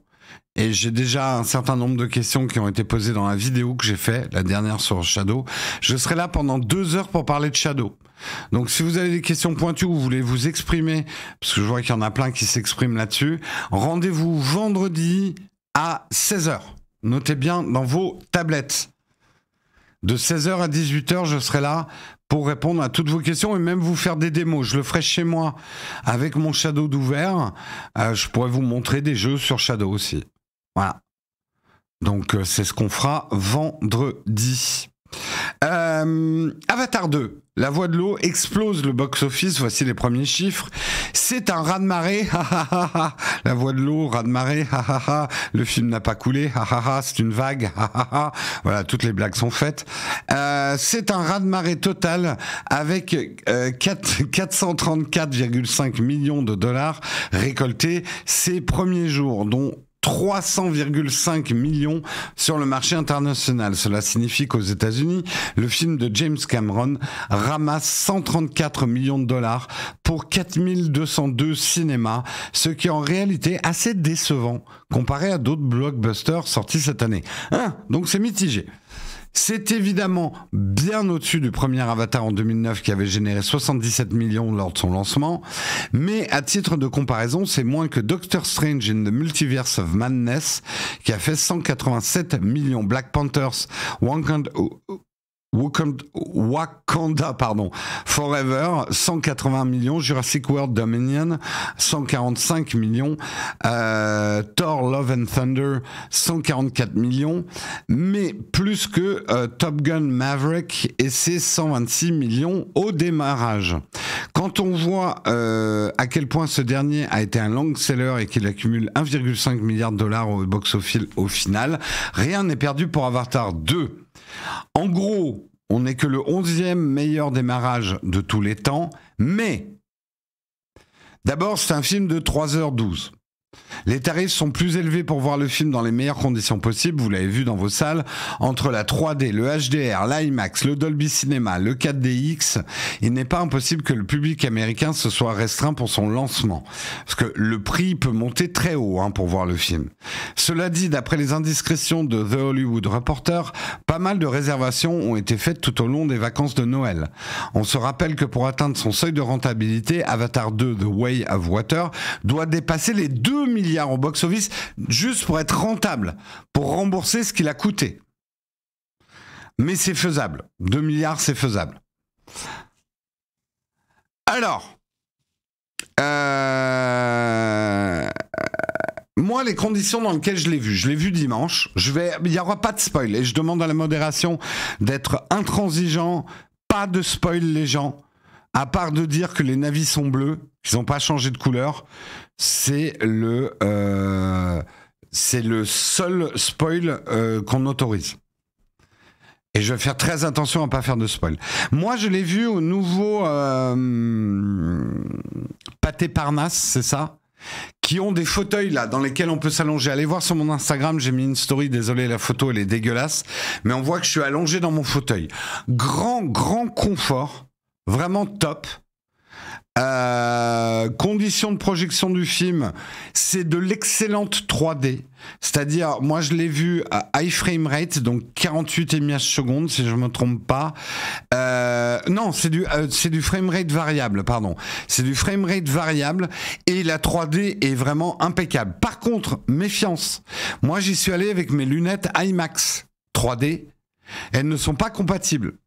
Là, les lunettes 3D qu'il vous faut, c'est des Real 3D. Donc, informez-vous avant. Petite astuce, la nana, voyant que j'avais les IMAX 3D, elle m'a donné les lunettes gratuitement. J'ai pas dû payer les lunettes en plus. J'ai cru que j'allais dormir en off-web, parce que surtout, je vous dirai un truc après, je me suis pas endormi. Le film, c'est tout ce que je peux vous dire, est suffisamment prenant. Moi qui suis un gros dormeur devant les films et les séries, je ne me suis pas endormi alors que j'étais allongé. J'ai trouvé que le film était techniquement bluffant et que le scénario était moins pire que ce que je m'apprêtais à voir. Donc allez-y comme ça. Ne vous attendez pas au scénario du siècle. C'est assez manichéen, avec un petit côté paternaliste en plus, mais en ça on pourra en parler. J'ai trouvé qu'il y avait des messages très intéressants au niveau de l'écologie, notamment peut-être un message un peu plus agressif de l'écologie, un peu moins pacifiste. Et même si je ne soutiens pas toutes les actions des écologistes, je pense que nous sommes dans une situation trop grave pour ne pas réagir un peu plus fortement à des scandales écologiques qui se passent aujourd'hui, mais je veux pas en faire plus que ça. C'est woke, non, je dirais presque le contraire. Il y a un petit côté réac, c'est marrant.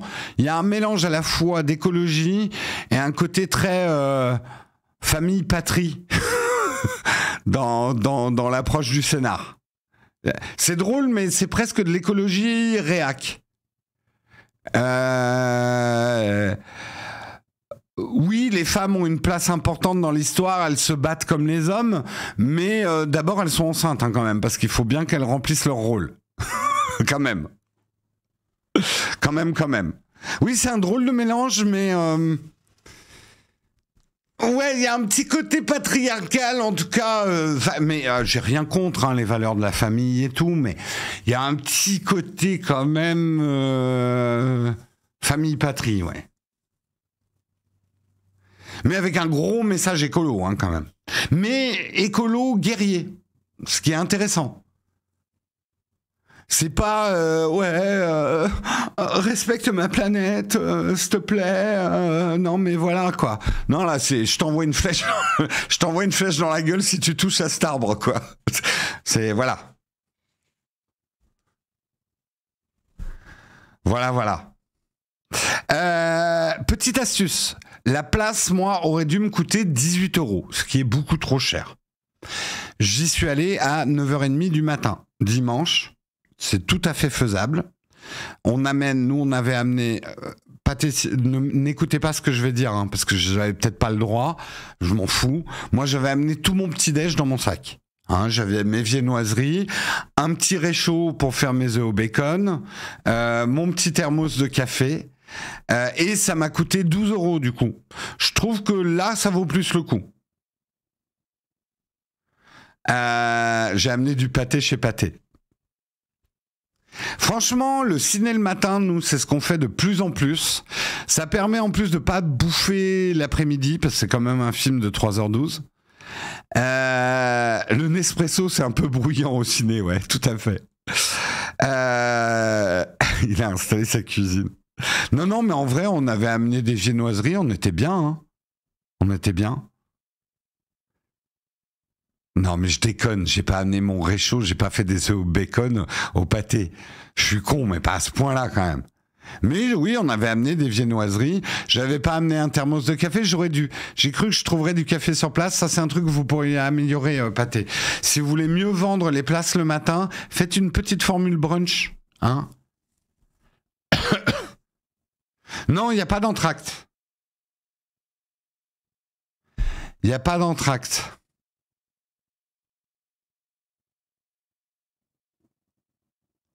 Moi, j'y vais avec mon four à pain.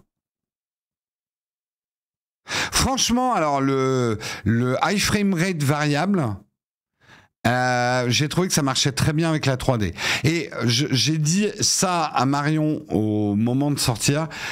On m'aurait vendu le cinéma 3D avec ce film, j'aurais fait c'est l'avenir. Franchement, là, Cameron donne ses lettres de noblesse à la 3D. La 3D apporte beaucoup à la narration et à la grammaire visuelle. Je trouve que le high frame rate apporte beaucoup à la 3D. Alors certains ont peut-être eu mal à la tête, je sais que c'est peut-être désagréable pour certaines personnes, moi j'ai pas du tout été gêné. Moi j'ai trouvé ça vraiment bien. J'ai fait attention, effectivement, tout ce qui était mangeaille bruyante, de les manger au moment des explosions. Je suis quand même quelqu'un de civil et d'urbain. Moi, franchement, le high frame, je trouve que ça apporte à ce genre de film. On est plus dans de l'image de jeux vidéo, de toute façon, que de l'image de cinéma.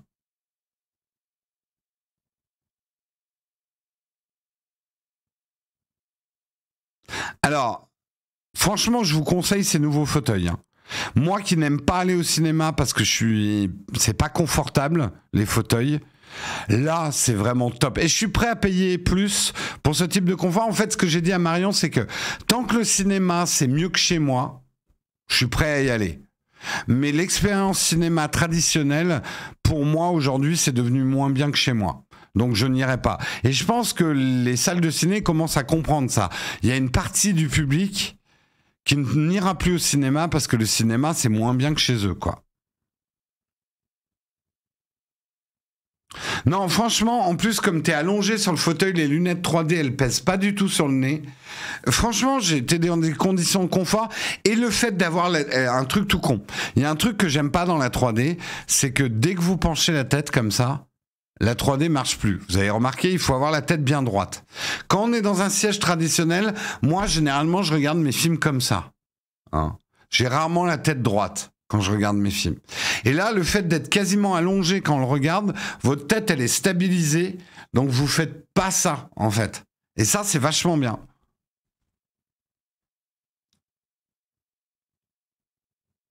Oui, ça marche très bien avec les lunettes de vue, ouais. Et on n'a pas vu passer les 3h12, hein.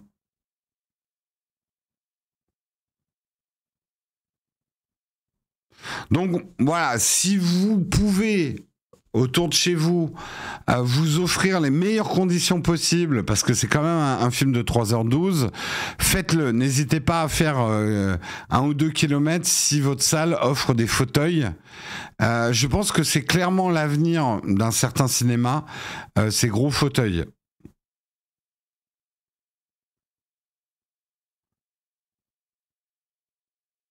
Non, garantie, moi qui m'endors très facilement, je me suis pas du tout endormi. Hein. Bref, moi globalement, j'ai bien aimé. J'ai bien aimé Avatar 2. Pas, je hurlerai pas au chef-d'œuvre absolu. Alors, pour être clair, j'ai préféré Avatar 2 à Avatar 1. Avatar 1, j'ai jamais bien compris, que j'avais trouvé pas mal. Là, Avatar 2, je trouve que les navis ont un peu plus de substance. Il manque encore d'une vraie épaisseur culturelle pour qu'émotionnellement je me sente vraiment en empathie avec les navis. Pour moi, il manque une épaisseur culturelle aux navis. Mais ils sont beaucoup plus cool, j'ai trouvé, dans le 2 que dans le 1.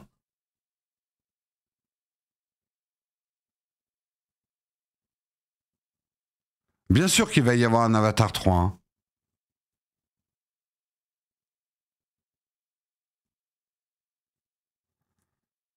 Hein. Non, à Framerate, t'auras pas les gros fauteuils. Hein.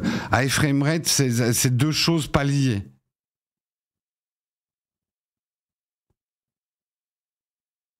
Moi, t'es en empathie avec les Marines. Oui, normalement, il y aura un 3, 4, 5. C'est là où je trouve ça va mieux que le 1. Je suis plus en empathie avec les navis. Pas encore assez.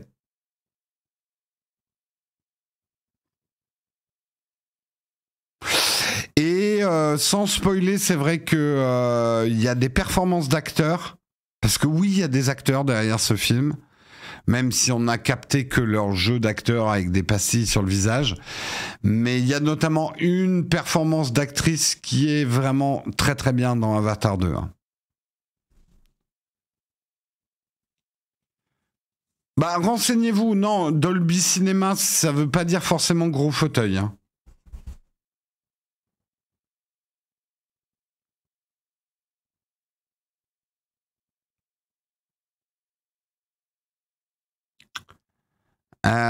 Voilà, voilà. Il est 9h35. On va devoir arrêter là. Un petit peu. Quand même. Ça fait peur, généralement, les 3, 4, 5 en vue de qualité. Faut voir. Faut voir. Tu peux nous présenter ton setup? Alors, Libre Audio, j'ai encore mieux. On a fait une vidéo qui présente tous nos setups de live.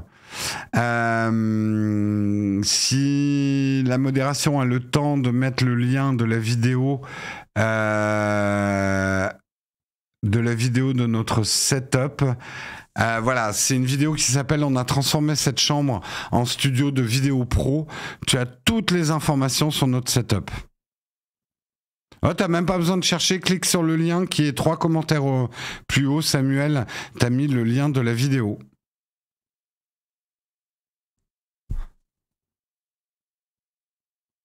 Les fauteuils allongés sont pas compatibles lunettes progressives.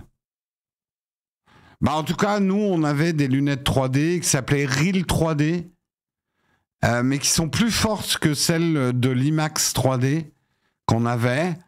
Parce qu'au début, on a commencé à voir... Moi, j'ai raté d'ailleurs les premières minutes, parce que nous, on était persuadés que nos lunettes IMAX allaient marcher, parce pour éviter d'avoir des déchets plastiques, on essaye de réutiliser nos lunettes 3D.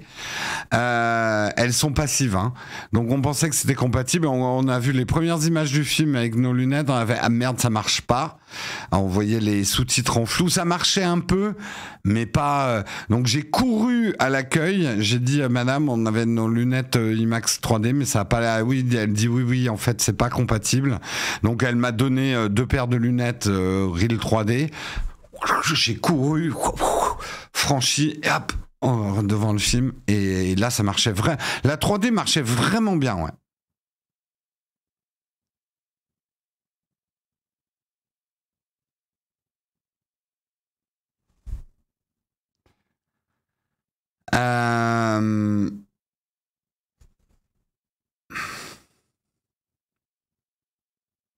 Jérôme fait lui-même ses cascades, tout à fait. Tout à fait, tout à fait.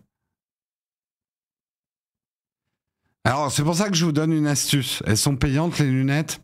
Allez-y avec une vieille paire de lunettes 3D, même IMAX que vous avez, en demandant est-ce que c'est compatible. Et normalement, elle doit vous dire non, si c'est pas des reels 3D. Et moi, en tout cas, elle était cool, elle m'a filé les lunettes, j'ai pas à les payer. Par contre, si on les avait réservées en prenant la place, c'était 1 euro la paire. Hein.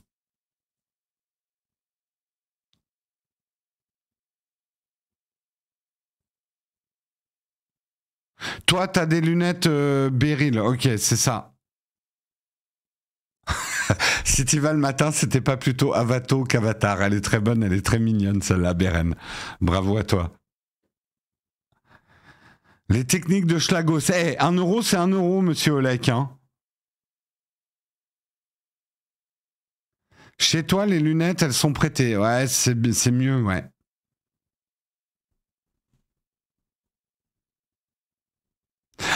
Moi, alors c'est mon seul regret. J'aurais bien aimé le voir en IMAX. D'ailleurs, si jamais on retourne le voir, on ira probablement le voir en IMAX, quoi. Parce que je trouve que l'IMAX va extrêmement bien à la 3D. Quand on louche ou un œil paresseux, c'est mort la 3D. Alors là, je pourrais pas te dire exactement.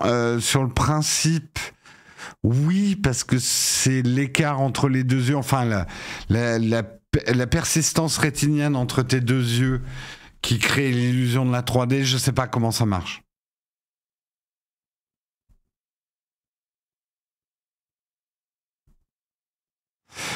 Oui, si vous êtes borgne, a priori, de la 3D, ça marchera pas pour vous. Hein. Bah, on rigole, mais non, c'est pas drôle en soi.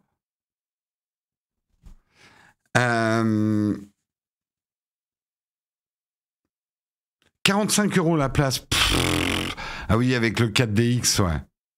Honnêtement, 45 euros, là, c'est n'importe quoi.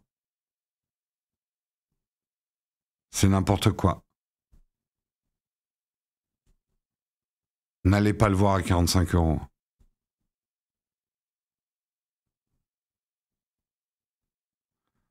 Le 4DX, c'est trop nul. C'est quoi déjà la 4DX? C'est les trucs quand ça vous souffle de l'eau et de l'air dans la gueule? Ou c'est les trucs sur les murs, là? C'est quoi déjà la 4DX? Ah, c'est les sièges qui bougent? C'est les sièges qui bougent, l'eau dans la gueule et tout ça? Ouais, alors, me faites pas ça le matin, hein. Tu me craches pas de l'eau dans la gueule le matin. Hein. Ouais. Bon, après, peut-être pour Avatar. Tu ressors d'Avatar trempé. Ouais, en plus, ça se passe pas quand même pas mal dans l'eau. Hein.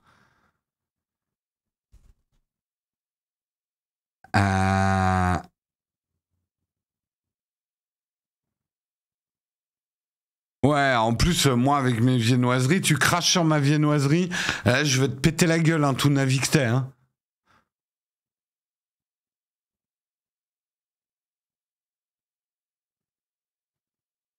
La 4DX, c'est ce qui va t'arriver si le modo aimerait déclencher la fin du live. Oui, oui, oui, oui, oui, oui. À midi, on a le droit de me cracher la gueule? Non, non plus, en fait. En vrai, non. Sur ce, effectivement, on va se quitter. Donc, rappel, il y a une nouvelle vidéo qui est sortie sur la chaîne hier. Si vous voulez aller voir, vous verrez, c'est assez intéressant. Sur un ordi assez en avance sur son temps, mais assez cher aussi. Mais c'est intéressant. Que vous dire d'autre sur cette semaine? Le 23, donc, à 16h, il y aura un fax sur le Shadow. On a un live aussi cette semaine. Merde, j'ai pas les infos.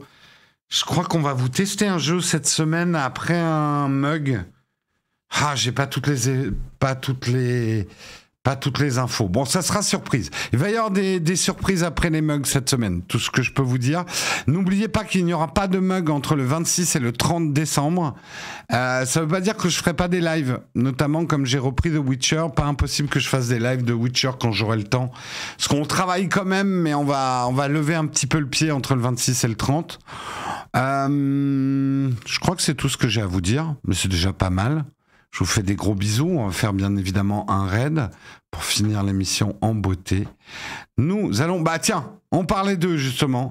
Nous allons faire un petit raid chez Shadow PC France. Hein ? Je vous ferai des gros bisous à Victor de ma part. Demain, vous retrouverez Marion ici pour présenter le mug. Et je vous souhaite une excellente journée à tous.